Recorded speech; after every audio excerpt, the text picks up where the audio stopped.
year for us, with deliveries growing by 40% year over year. And that trend has continued in the first quarter of 2023. We would not be able to achieve this without dedicating our amazing employees. Enough over the years to actually travel to many of our locations in the world. And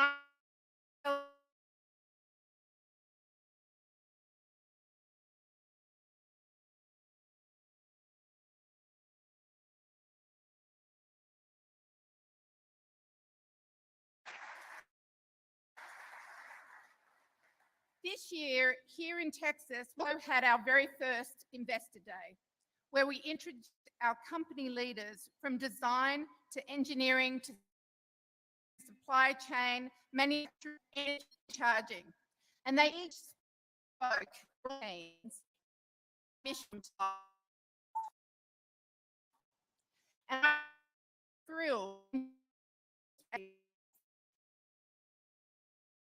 leadership team together over many years. It's on the strength of their leadership and the hard work of our dedicated employees around the world that I believe we are not only weather the macroeconomic environment that we've seen this year, also continue to as a startup. Tesla proved that electric vehicles could be fun with Rosa.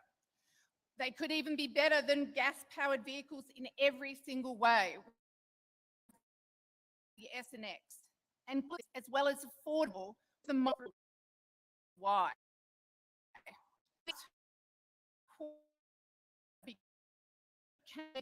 And Europe, and best-selling pickup vehicle in the United States.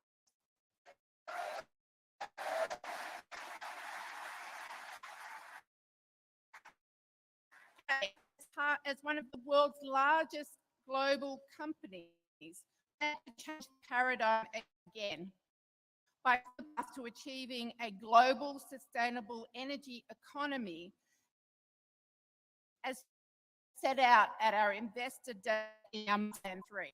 As Tesla grew to our customers' positive impact on. When I stood here last year, I proudly announced that in 2021, our customers avoided emitting 8 million greenhouse gases, the equivalent of over 20 million miles by internal combustion engine vehicles.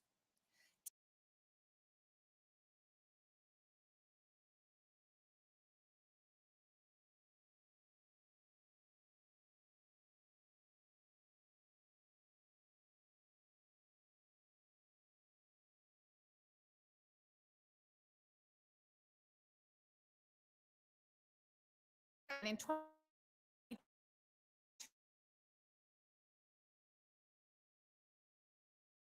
has avoided releasing over 13.4 million of greenhouse gases into the atmosphere of over 33 billion miles of driving of internal combustion vehicles. That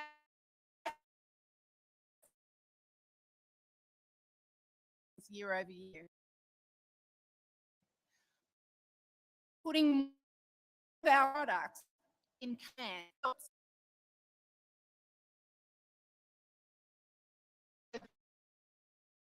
our products over time and further decarbonising. Part of that goal, I am delighted to say that as described in our recent impact report, our supercharging was again 100% renewable in 2022.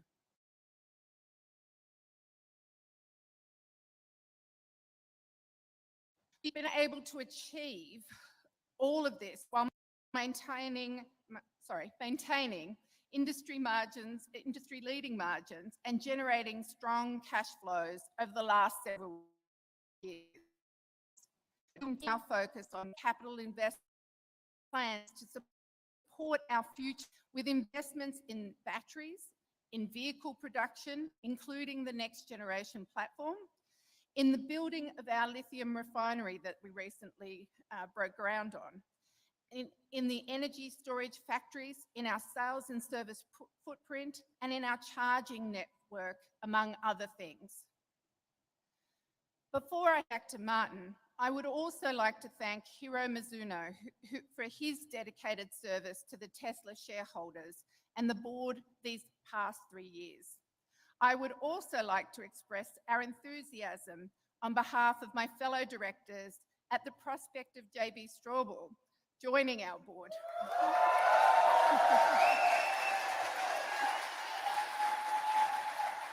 I don't have to tell you that his passion for Tesla and green tech will make him an important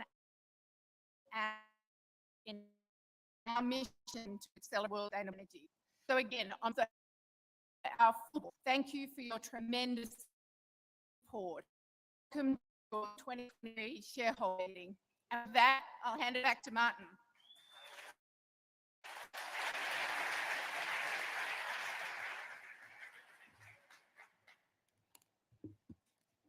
Thank you, Robin. I will now call the meeting to order. Please refer to the meeting agenda that has been provided and posted on the virtual meeting site. The time is now 3:10 p.m. Central Time, and I declare the polls are now open. We have already received over the last few weeks voting proxies from stockholders, meaning that almost all the votes that will be counted were already submitted before today. However, if you wish to vote your shares or change your prior vote, you may do so through the virtual meeting site. For those who are in person here today, ballots and ballot boxes were available to you at the check-in. Tesla's board of directors has appointed Computershare Trust Company to serve as Inspector of Elections. Computershare has taken and signed an oath as inspector and has certified that starting on April 6, 2023, the proxy materials or a notice of internet availability of proxy materials were mailed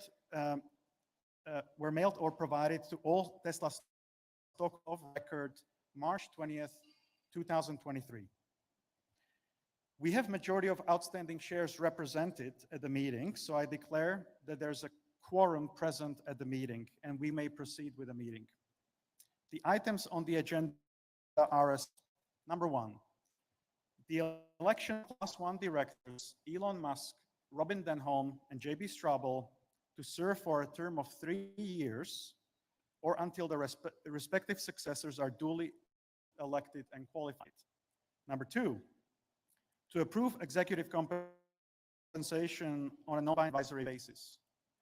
Number 3, to approve the frequency of future votes on executive compensation on a non-binding advisory basis. Number 4, to ratify the appointment of PricewaterhouseCoopers LLP as Tesla's independent public registered accounting firm for the 2023 fiscal year. Number 5, vote on stockholder proposal in which relate to key person risk. 6, which the stockholders did not seek to have included in the proxy.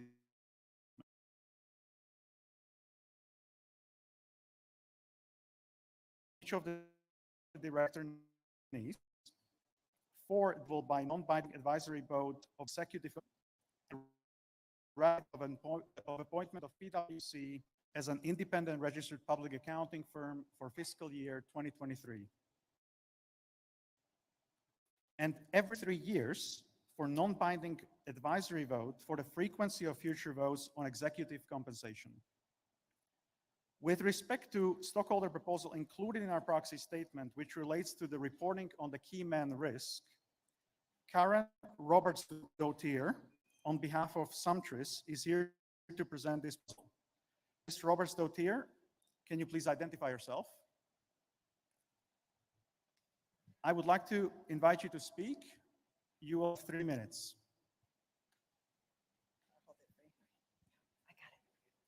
Hello, thank you for having me here today. Under discussion is a shareholder proposal concerning key person risk at Tesla, requiring Tesla's board to draft a report covering the steps taken to ameliorate the potential impacts of loss of key persons in the company. However, before I begin, I would first like to say thank you to Mr. Musk. For so many of us, you stepped into fields where we had so desperately wanted to see change, and through bringing in a talented team, willing to put in long hours, you dragged reluctant industries kicking and screaming into a better future. And for that, thank you. Building up this juggernaut around us, which, as you largely put it, runs itself these days. Thank you for that. And yet now here we are today, at a time when Tesla's technological leadership should be on display. The investment community is as adrift, with management focused on all the matters not Tesla, watching as Tesla's brand favorability dropped by 15 points last year, something that costs us margins. We have such a spectacular product pipeline and a team that knows how to execute at scale with low cost of goods sold, something that we are not being properly recognized for. It should go without saying, but apparently bears repeating, that if you cannot produce with low COGS, you have no look around the auto industry these days. I see a lot of companies that have no future. That's success on behalf of an incredible asset that deserves recognition. When people look at this company, that's not what they see. They see synonym for, and then everything except for where it should be focused. It's my sincere hope that proposal we can not only accelerate the development of management at Tesla, but also increase its visibility. The fact that this company is so much more than its key persons is something that the public and the investment community should see. A founder often finds their great success in ensuring the future of the company and the development of the management talent who can come after them. Tim Cook at Apple, Microsoft, and so forth. People who are ready from day one to execute without controversy, without distraction, and build a future for the company. I encourage the board should embrace this opportunity in the most public manner possible to showcase the future being built right here, so that the discussion among the public and the investment community revolves around that, and not around every public statement on every other topic made by the leadership. I strongly encourage the board, the shareholders, to support this proposal and for the board to embrace it. Thank you very much. Thank you, Ms. Roberts-Dorr. The board is recommended that our stockholders vote against this proposal for the reasons as set forth in our statement of opposition in our proxy statement. Finally, as you saw, and investor advocates for social justice would like to raise a proposal from the floor. The proponents did not seek to have their proposal included in the proxy statement. The board recommends that our stockholders who are entitled to vote on this proposal vote against it. As a reminder, as is disclosed in the proxy statement, I've been advised by the proxy holders that they intend to vote all shares of stock over which they have discretionary authority against this proposal. Only shareholders who are shareholders of record or have obtained a legal proxy may vote for this proposal after it is presented. Courtney Wicks, representing Investor Advocates for Social Justice, is here to present the proposal. Ms. Wicks, I would like you to speak. You will have 3 minutes. Thank you. Good afternoon, Tesla board members, management, employees, and shareholders. My name is Courtney Wicks. I am the Executive Director for Investor Advocates for Social Justice, and I'm here on behalf of As You Sow and the Sisters of the Good Shepherd, who have filed shareholder proposals in the past on child labor and human rights abuses in Tesla's supply chain. I stand here today to call on shares to vote yes on requesting Tesla to conduct a third-party report detailing the company's efforts to eradicate child and forced labor in its supply chain. The human rights risks that permeate throughout Tesla's value chain, when not adequately addressed, harm shareholder value and undermine Tesla's ability to lead the just transition. Growing attention and concern have been placed on child labor in cobalt mining in the Democratic Republic of the Congo, as well as on forced labor in China's Xinjiang region. 70% of the world's cobalt needed for EV batteries are sourced In the DRC, over 40,000 children work in artisanal and small-scale mining, often without protective equipment and in dangerous spaces that frequently collapse. Many children are seriously injured or killed in the mining process. In Tesla's latest sustainability report, it claims to have audited 80% of the miners and refiners in their cobalt supply chain against responsible production standards. However, there are many industry-backed standards, some of which are weak, and it isn't clear what percentage of audits were conducted by which initiatives. It is also unclear how the company's due diligence ensures cobalt sourced from child labor is not intermingled in the industrial cobalt supply chain. Subsequently, an estimated 1.8 million people have been subject to state-imposed genocide, detention and internment camps, and forced labor in the Xinjiang Uyghur region. A recent study concluded that automakers cannot conduct meaningful audits in this region. The recent Uyghur Forced Labor Prevention Act in the United States Senate inquiry into Tesla's supply chain highlights the regulatory risk Tesla faces. We believe a third audit would provide greater transparency into how Tesla plans to eradicate child and forced labor from its supply chain. One of Tesla's competitive advantages is its sustainable leadership. Tesla, its board of directors and management team have a moral obligation to pursue ethical sourcing practices that do not rely on the lives of children or enslaved people. Tesla can continue to make a true leadership difference that forges a sustainable economic future that is anchored by innovation, empathy, human development, and shareholder value. Thank you. Thank you, Ms. Wicks. We will now accept votes for, against, or to abstain for this proposal, but again, only for record holders or legal proxy holders. Please note, this is the final opportunity to submit proxies in order for them to be counted.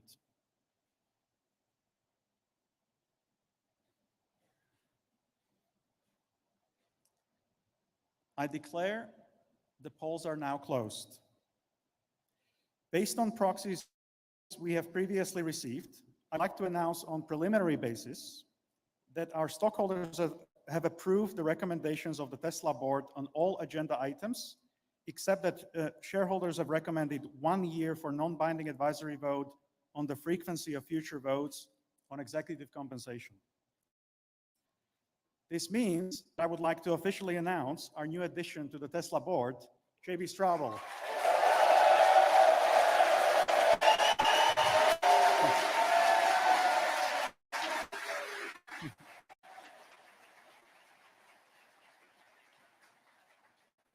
After the final tabulation is completed, we will announce specific vote tallies in the filing form 8K within 4 business days of this meeting.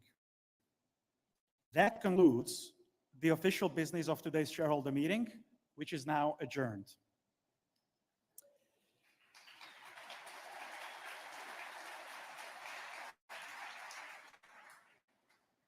During the course of the following session, we may discuss our business outlook and make forward-looking statements. Such statements are predictions and expectations. Actual events could differ materially due to a number of risks and uncertainties, including those disclosed in our most recent Form 10-K and 10-Q filings with the SEC.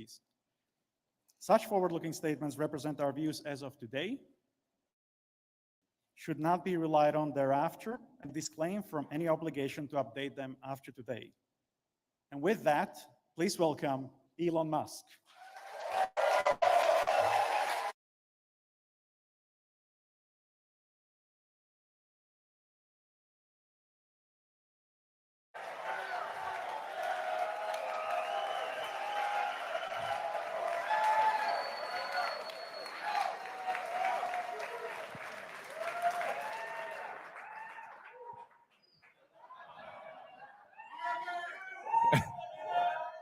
I say I love you guys. Well, we've got a lot of great news to talk about today. The Tesla team has done an incredible job of executing over the past year, and we have many exciting years ahead of us. So, yeah.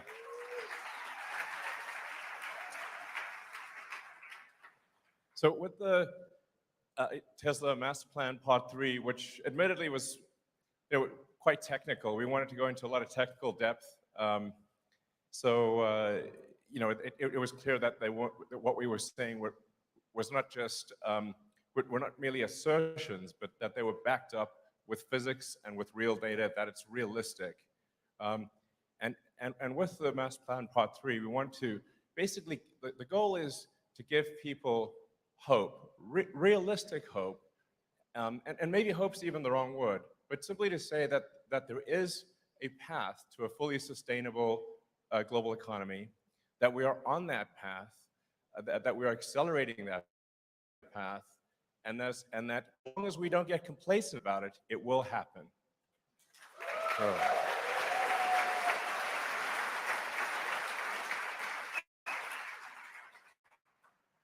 So I'll kind of recap of the Master Plan Part 3, but some of the salient points are that it will actually take less energy to go sustainable, not more energy. It's actually more and some of these things may sound very obvious, but it's more energy efficient to go sustainable, not less. There's less mining that is required for a sustainable energy economy, not more. Also very important. I heard a question raised about cobalt mining, and you know what? We will do a third-party audit. So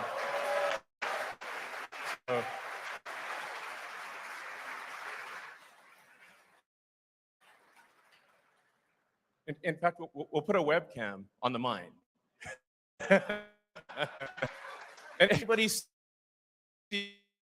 us know.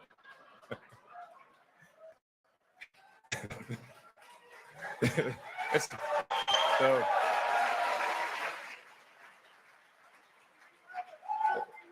I mean, I don't want to go off on a tangent too much on that front, but it's very important to appreciate that most of our battery packs are iron-based. A majority of our battery packs are iron-based, not cobalt. And then our other battery packs are nickel-based, not cobalt. The nickel batteries use a little bit of cobalt as a binder, but only a tiny amount. In contrast, your phones all use 100% cobalt. I recommend complaining to the phone manufacturers.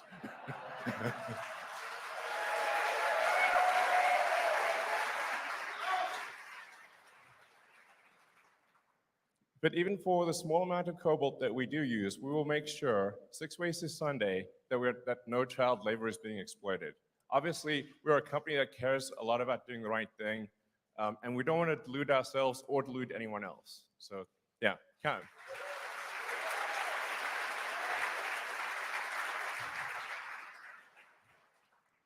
So, again, just recapping Master Plan Part 3, really the point is to say that it is very, very doable. It is happening. We need a threefold increase in solar and wind. We need to, really some of these are 29-fold increase in vehicle stationary and thermal battery production. Actually, in a nutshell, the way to think about sustainability is the faster we can make battery packs, the faster we can move to sustainable energy economy. That's the fundamental limiting factor. So, some more.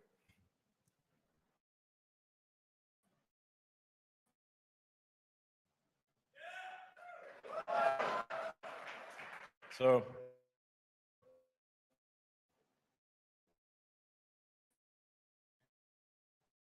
yeah, lithium-ion battery production, the world transitions to sustainability.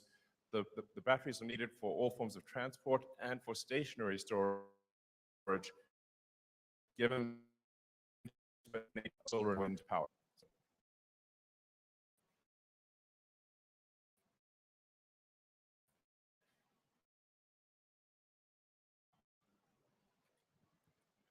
So And we do invite people to critique our analysis because any given analysis is going to be to some degree wrong. So perhaps we've got some things wrong, perhaps some things need to be adjusted. But generally, the feedback we've gotten is that actually our analysis is quite accurate, and we've not seen any rebuttals thus far that would cause us to change our assumptions. So it means roughly 240 terawatt hours of battery pack, or 240,000 gigawatt hours of battery need to be produced, but it'll only take 0.2% of land area for solar and wind. So it's not like we need to carpet the earth with solar and wind. It's just literally a fraction of a percent. Roughly a $10 trillion manufacturing investment, which relative to the global economy is actually a small number. Yeah, roughly 10% of the world economy. I think 10% of the world economy is a small price to pay for a sustainable energy future. So, it's also true that in the cost or the produce and for now are lower than gasoline vehicles. When you look at the emissions over time, electric vehicles absolutely win by a long shot. And as we're seeing, the cost and the emissions required to produce an electric vehicle are dropping rapidly over time.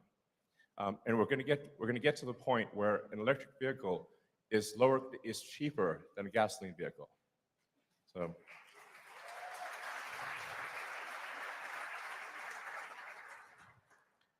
So in 2022, we avoided releasing about 13 million tons of CO2, reduced manufacturing GHG per vehicle by 30%, and reduced water usage by 15%, despite massive increases in output. So we also made our factories safer, which is really important. So we track the injuries per person, and we believe at this point we are best in industry or have the lowest injuries per person. So.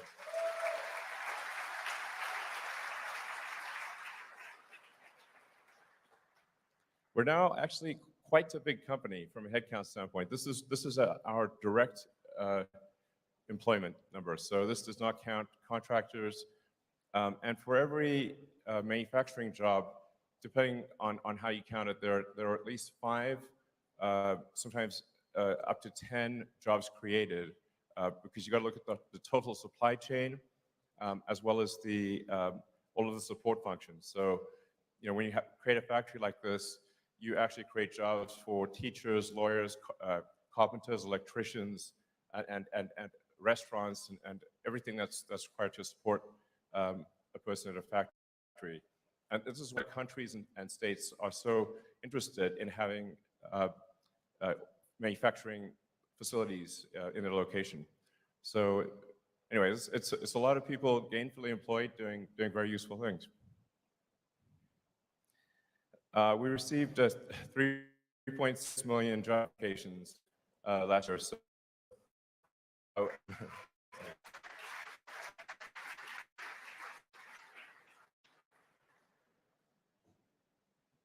and once again, the top 2 most desired companies for engineers on Earth were SpaceX and Tesla. So,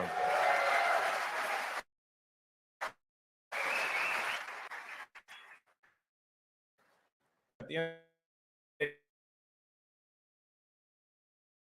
we're the most talented people. Interesting. That's generally the case. If a given company and say, where are the most smartest, most driven people going to work? The company is going to win. So there's Tesla or any other. To announce our next gen silicon carbide. It's half Notably, there are 0 rare earth elements required. Yeah. And we're also changing to a 40-volt low voltage architecture in the car. So, for the, yeah, this is a big. So the cars have been operating with 12-volt batteries for basically about a century. So for the first time in, I think, over 100 years, going to change volt, outside of the drive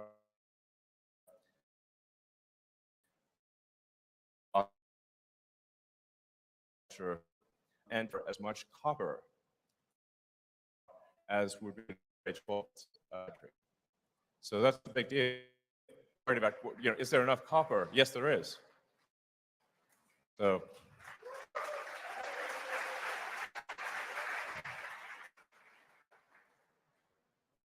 And if it's growing,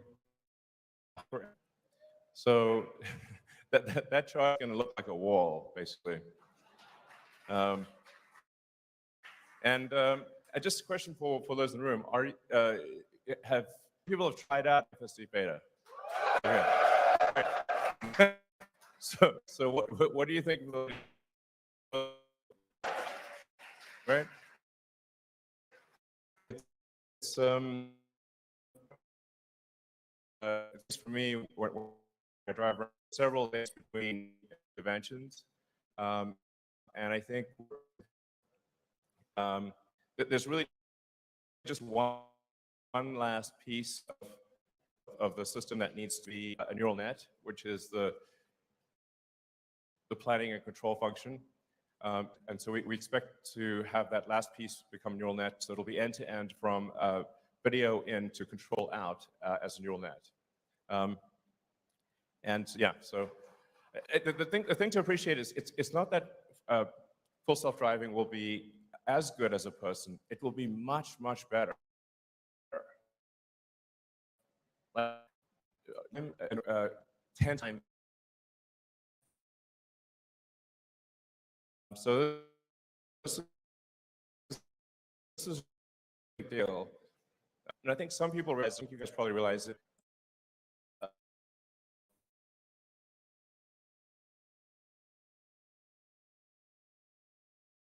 Or value increase in history. So